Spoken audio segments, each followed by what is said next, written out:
Wei Yingwu, farewell to my daughter, leaving to marry into the Yang clan. You've been so sad as this day approached. You have such a long way to go alone. My daughter, now you will be married, carried upstream in a tiny boat on this great river. I'm sorry you had to grow up without your mother. I tried to love you twice as much. You helped me raise your little sister. As you leave her, the two of you can't stop crying. It's a sight that ties my insides up in knots.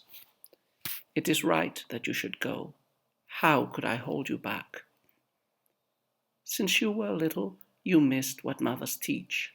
I'm worried. Will you treat your husband's mother with respect? But you join a family of good people.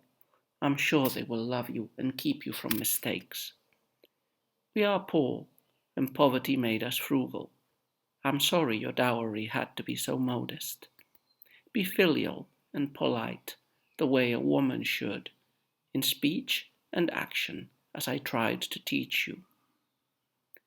As you leave us on this morning, I wonder which autumn will I see you next. I can cope with disappointment on ordinary days, but now sadness overwhelms me. As I walk home, watching your little sister, tears quietly soak the ribbons of my cap. So this is the last of Wei Jingwu's 7 poems in the pentasyllabic gushi mode. And the subject matter is slightly surprising. I imagine I won't encounter many more poems in this anthology that are shows of affection towards a daughter. Now, this requires perhaps an excursus, and I think I've already mentioned somewhere else, probably in the poem about Shishi, that traditional Chinese society and culture tended to consider women as second-class citizens. In the ideal Confucian model of the 5 relations, there's always a hierarchical relationship between sets of people. Women are subordinate to men. Men are young, they have to be active, the powerful source, and women have to be yielding, subordinate. And in most of Chinese history, this is seen as such. In the Tang period, we must say that women were relatively free and autonomous compared to other periods of Chinese history that would come later on. If we read the chronicles, we read stories of very powerful women, princesses, members of the elite, that were able to exert power and even to keep emperors in check.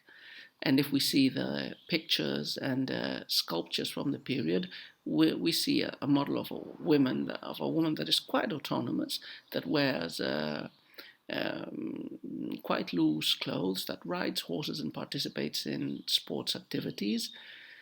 So we also have to mention that whatever the official ideology might have been in each of the periods concerning the subordinate and inferior status of women, reality was a much more flexible thing, a much more adaptable thing. So, for example, women were supposed to be subordinate to their husbands, but when their husbands died,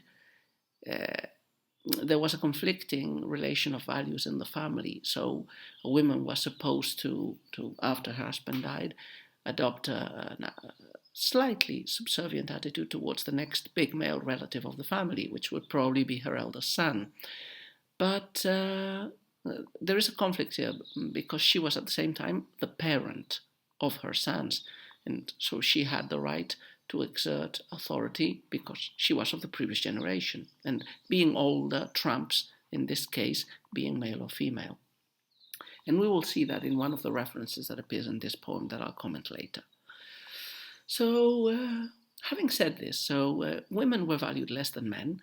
In poems, they appear, female relatives like daughters appear less than poems about sons, although I do remember a poem by Juji lamenting the death of his young daughter, but they tend to be the exception and not the rule.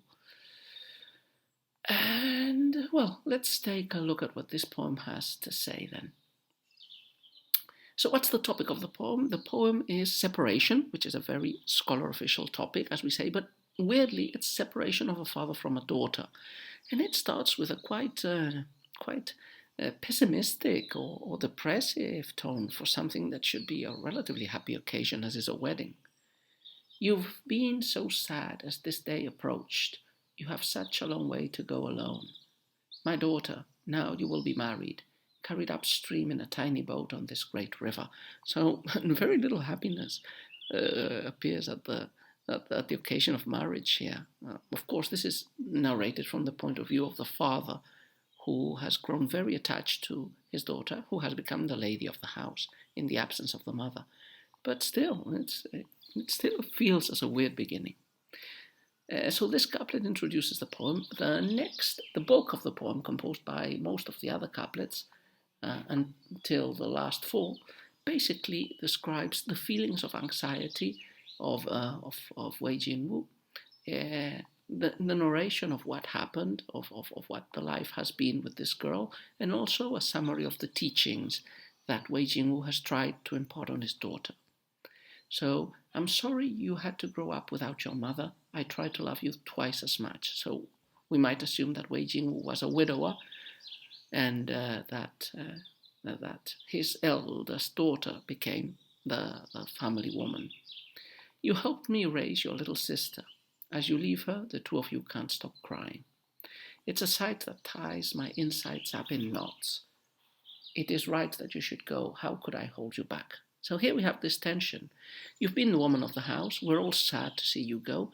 But this is life. I mean, a woman is not supposed to stay in her house forever.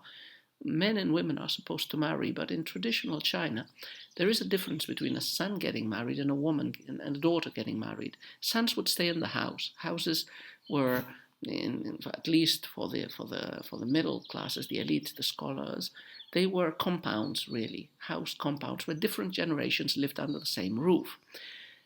But in the family house lived the male branch of the line, and the females only until they got married. When a woman got married, she stopped belonging to her paternal family. She passed on and she started to belong to another family altogether. And this was a drastic cut, not only because she stopped living in the same place, whereas sons would continue living in the family house with their wives. There were also some restrictions on how much a woman that had gotten married could see her paternal relatives, and her relatives by birth, and even how much she could visit them and how much she could lament for their deaths. That is, the rules for mourning were different for relatives if you were a man or a woman. So there is sadness, but the poet assumes that he has to let go. A woman cannot live forever in her father's house. Since you were little, you missed what mothers teach. I'm worried. Will you treat your husband's mother with respect? So here Wei Jingwu worries at the fact, or doubts the fact, that he has been a good teacher for his daughter, that he has instructed her in how women should properly behave. And we might imagine that he has probably been a bit indulgent with her because she was his main daughter and a substitute for his wife in a certain way.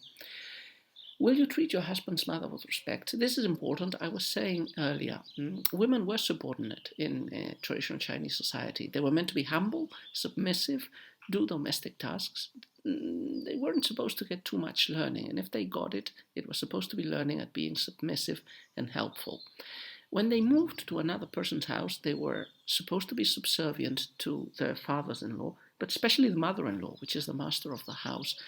And some of them became real tyrants. There are many Chinese stories of brides that could not keep their mothers-in-law happy, and this would lead sometimes even to divorce. So there is a very famous poem about a scholar official seeing his ex-wife and lamenting bitterly that he had to separate, he had to get divorced from her, not because she was bad or because he didn't love her, but because the mother-in-law wasn't happy. and the mother-in-law's word is law. So it's important to keep your husband's mother happy and to treat her with utmost devotion and respect. But you join a family of good people. I'm sure they will love you and keep you from mistakes. We're poor and poverty made us frugal. I'm sorry your dowry had to be so modest. Be filial and polite, the way a woman should, in speech and action, as I tried to teach you. So Wei Yingwu goes over and over again this. Be humble, know your station as a woman. Adopt a subordinate position in your new family and be obedient, be a good girl. The last couplet takes us back to the introduction and basically to the lamentary tone of the poetic persona of Wei Yingwu. He laments again separation from his daughter and speculates sadly on how long it will be until he sees her again. As you leave us this morning, I wonder which autumn will I see you next. So I won't be seeing you anytime soon. Visits are strictly regulated, and it's autumn, which intensifies the sadness of the departure with the sadness of the season. I can cope with disappointment on ordinary days, but now sadness overwhelms me. As I walk home, watching your little sister, tears quietly soak the ribbons of my cap. The poem ends up with tears. Wei Yingwu cries. He is crying not only because he is missing his elder daughter. When he looks at the little sister, he might be thinking, one day I will have to part from you as well, and I will be left completely alone. So lovely poem full of pathos. It shows us a society and a view of things that contrasts very sharply with what we accept today, but I think it keeps its relevance for a modern reader precisely because in the midst of a society that would probably be perceived as misogynistic and men-oriented from our contemporary point of view, there still is place for this pathos, for this love, for this deep love for a daughter, in spite of all the Confucian injunctions towards showing little affection towards family members, and especially towards women. So love prevails, whatever the conditions, and this is filial love shining at its purest and at its most beautiful.